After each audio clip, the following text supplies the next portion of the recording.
Swayam Prabha. Digital India. Educated India.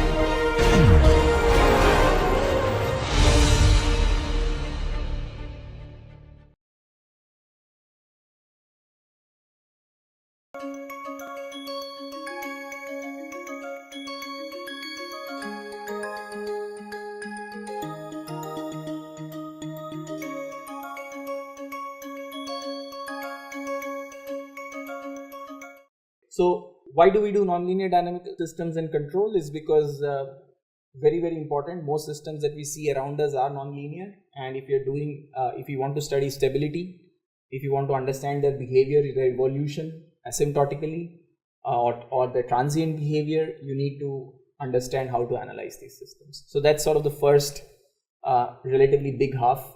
Yeah, we learn techniques.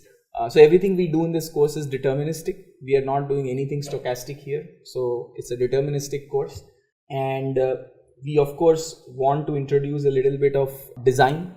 So we especially in the second half of the semester, you will see more and more of doing design, methods of doing design, and then examples of doing design. Yeah, so that by the end of this course, if you have some example system, yeah, for example, if you have a robotic system, if you have an electrical system, anything, yeah, and you have a fairly good fidelity model for this, then you can actually use some of the methods that you've learned here in order to do a control design. All right. Mostly, of course, this is a very fundamental course for control theory practitioners, control theorists, and control theory practitioners, industry folks. So, of course, a lot of SysCon students show up here because it's a core course. Yeah, but it is also of a lot of interest for anybody who's working in the general area of dynamical systems. So I get a lot of students from aerospace, mechanical. I myself from an aerospace background, so a lot of what I do is apply these theories to aerospace systems, things like satellites, attitude control, spacecraft on orbits. My own background is that I did my aerospace engineering PhD from the University of Texas at Austin. So it's one of the nicer programs in aerospace in the US, I would say. And Texas was also a very good place to be. We had a lot of exposure to not just doing a lot of theory, but we also got to interact with folks from NASA, Air Force research labs, who were sort of coming in with their own projects and their own research, which was sort of very real problems. Yeah, and so it would typically work like it works here. The faculty has a project, and you typically get put on the project as a PhD student, and then you sort of contribute bits and pieces to it. Yeah, of course, you are not just running the whole thing, but we did a little bit of satellite control design for a few of these agencies. Okay, so a lot of applications in recent times. Of course, I have seen applications in. I've seen people work on applications in smart grid control. Yeah, in Germany, Siemens actively sponsors these projects with the smart grid control, because in Europe, a lot of this, I believe, this energy generation locally is very highly encouraged. So a lot of local folks do energy generation and then they supply to the grid. But then the problem with these is that everybody is generating at their own pace, at their own frequency, so the parameters and everything is off, right? So you can't just join things to a grid and expect a uniform frequency. So here you have applications for nonlinear systems in terms of synchronization. So it's like a multi-system, multi-agent, cooperative system sort of a problem, where you are you're talking about how to synchronize the frequencies, how to synchronize some of the power outputs, yeah, so that when you join one thing into the grid, the grid doesn't start to fail and things like that. So a lot of applications. Now, of course, there are folks who are doing biological systems, biological kind of applications, reaction rate.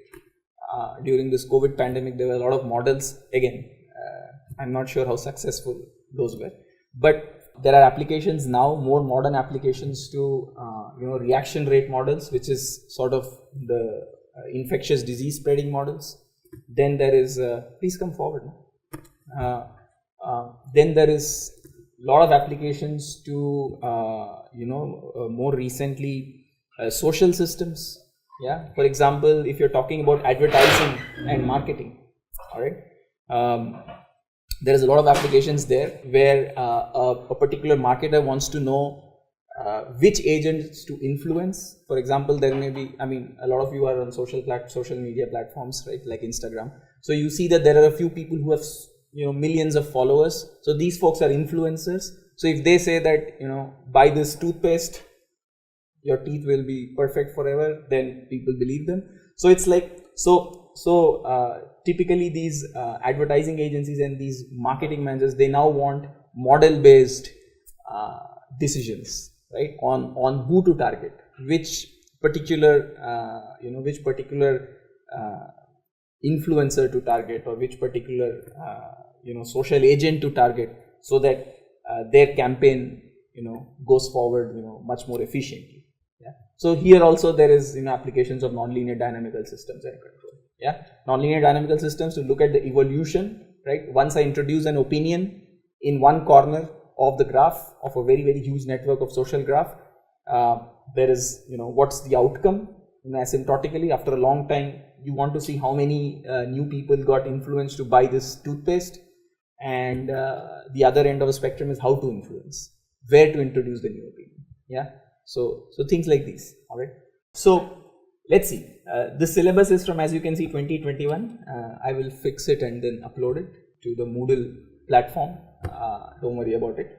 So the structure is pretty standard. What we have here, it's just lecture and credit. We don't have tutorial and practice included here. Anyway, we may have extra sessions, with the TAs, depending on how, we think we are progressing. If you want to learn more, if you want to sort of, you have trouble understanding some particular bit of material, then we'll have some sessions, but they are not officially included here. Okay, this is also wrong. Yeah, like I said, 2021. I'm going to fix all this. The sections are Wednesday, Friday, 11 to 12:30, right here. Okay, so this is what is going to be. Office hours, I'll actually put a formal set of office hours. Yeah, not by appointment. So this is also something I will sort of introduce. Yeah, there'll be a formal office hours during the week. And so that if any of you have doubts, you can just walk in during that time. I will be available during that time, so you can walk in and ask your doubts. No need for an appointment. Yeah, if you want, of course, separately to talk to me, then of course you will need an appointment. All right. TAs also, I will make this change soon. Yeah, we'll just have Maitre and Pallavi as TAs, not Sudipto. All right. This is one of the key things I sort of expect, although I know we have newly joined students who probably don't exactly have this background, but we sort of stretch this. Okay, so the general expectation is that there is a graduate level competence in ordinary differential equations. So you must have seen some kind of a state space ODE course. Okay, so that even the models shouldn't look like unfamiliar and foreign to you. All right, so because that's what we work with. We start with models. Yeah. Okay. So if you are unsure of our academic preparation, please talk to me after the class. Yeah, this is the first class, so usually a lot of people show up, and anyway, so please talk to me after the class if you have. So I expect some basic MATLAB or Python or some alternate programming experience, because see, I do some bit of design aspect also in the second half. So there, I can assure you, unless you do some bit of hands-on coding and things like that, at least you don't get a good feel for whether what you did worked well or not. Okay, so I expect some basic MATLAB or some programming experience. Yeah, all right. Again, if you're unsure, please talk to me. And if a lot of you are not on the same page in terms of programming, then of course we may have to chuck it, but I prefer not to.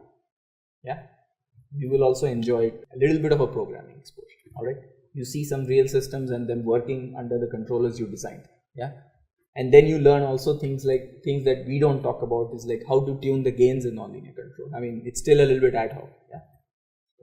Yeah. All right. Okay, great. The topics. This is the very broad overview of the topics. Okay. We may choose not to do some of them depending on how much time we have. Yeah. But this is a generally broad overview. More or less, you can assume that we will cover at least 90% or more of this material. Okay. So it's not going to change significantly. Like I said, this is a very fundamental course. So unfortunately, I don't have a lot of freedom in, talking about a lot of new areas. Okay. So if we do have time, of course we will, but usually it will be a fundamental course. So the methods that we talk about are by now classical. Okay. Not classical in the sense of 1800s, but classical in the sense that everybody knows this in the community. Yeah. We just learn it better here. Okay. So first we start with some nonlinear systems introduction, examples, some preliminaries, yeah, which all of you will require, which will sort of set up notation, okay, for how things will look, how the mathematical notation will look. All right. Then we'll start immediately with the Lyapunov stability. Okay. So this is the fundamental stability notion for nonlinear systems. Like for linear system, well, again, these notions are also pretty much valid for linear systems. Okay. So there's no real difference as such. The only thing is that linear systems, you are used to working with input-output stability. Yeah. So you hardly talk about, there is notions of internal stability, right? And there you pretty much characterize it with, what do you characterize it with, by the way? How do you characterize internal stability for linear systems? Eigenvalues. Yeah. Just write the matrix x dot is Ax and just check the eigenvalues of the system. If they are on the negative left half plane or whatever, I mean, if they are on the real parts are negative, you are good to go. Okay. So this is how you evaluate. But that's a evaluation method. Yeah. That's not a definition. Alright. It's an evaluation method and not a definition. So let's be very clear. Definitions still remain the same. Okay.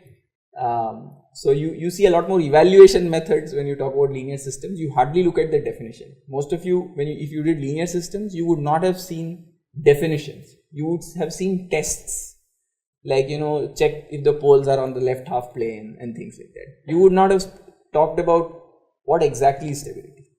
Okay. So Lyapunov stability definitions are the universal standard for what is stability. Okay. How do we characterize what exactly is the notion that we are talking about? So things immediately get mathematical here.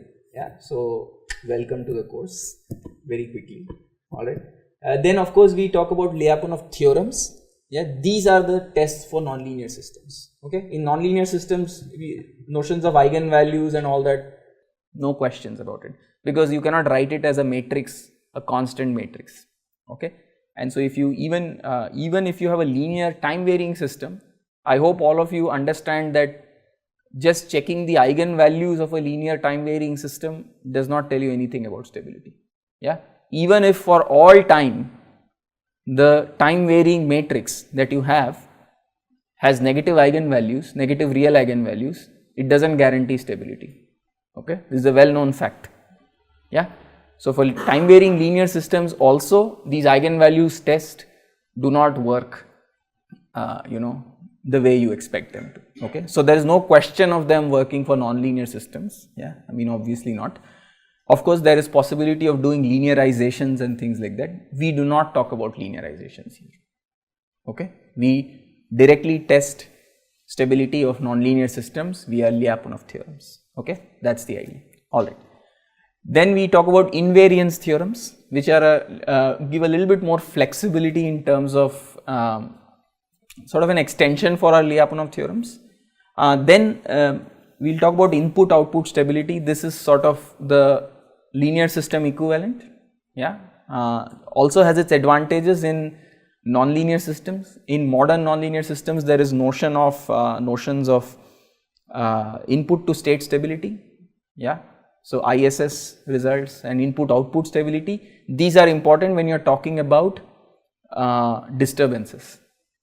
Okay. So any real system is affected by disturbances. Yeah. Whatever I do in theory you cannot expect that, you know, the real system is going to have a very similar sort of an outcome. You know, you may apply the same control.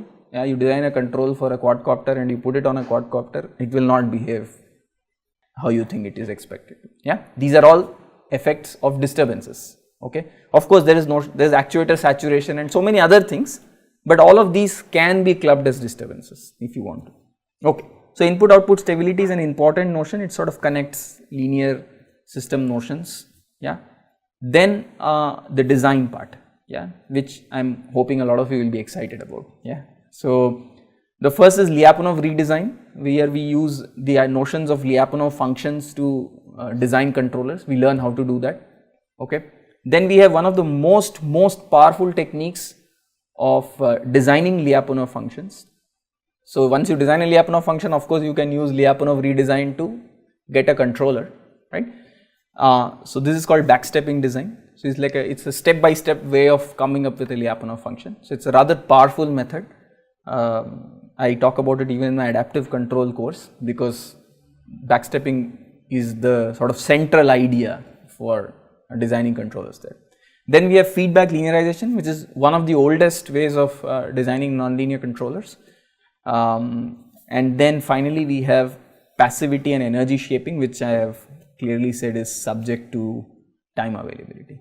Okay, so again, depending on how I feel, I may add some more design elements. Yeah, the fundamental analysis elements are standard. There is no change. All of you have to learn this if you have to even talk about design and talk about nonlinear systems, stability and so on. Yeah, so there will be hardly any change in this first section, but in the design part we can choose to do a little bit more here and there depending on what our interests are and what is the time that we have. Okay, so these are the references, very standard. Okay, Khalil's book by Nonlinear Systems for the invariance design, very good book, very good reference for that. Vidyasagar's book is one of the most mathematically precise nonlinear systems analysis book. Yeah, then all the geometric notions, feedback linearization, all of these are best explained in Alberto Isidori's book. Yeah, very good book again. And then you have this Kristic, the KKK book. So it's the Kristic, Kanalakopoulos and Kokotovich book for nonlinear adaptive control. Since it's so difficult to say, I just call it the KKK book. So usually I will tell you which book I am somehow referring material from, but of course as you will see, I have handwritten notes and things like that. So so maybe in the future it will become printed notes, but right now it's handwritten notes. So mostly we will have this sort of these are the sort of key references here. Okay, very good books, all of them, very good books. I mean, over time, if you want to be in this area of nonlinear control, I think you should own all these books. Yeah, over time. I'm not saying you have to buy it now, but I'm saying these are really good books to have as references for life. Yeah, good.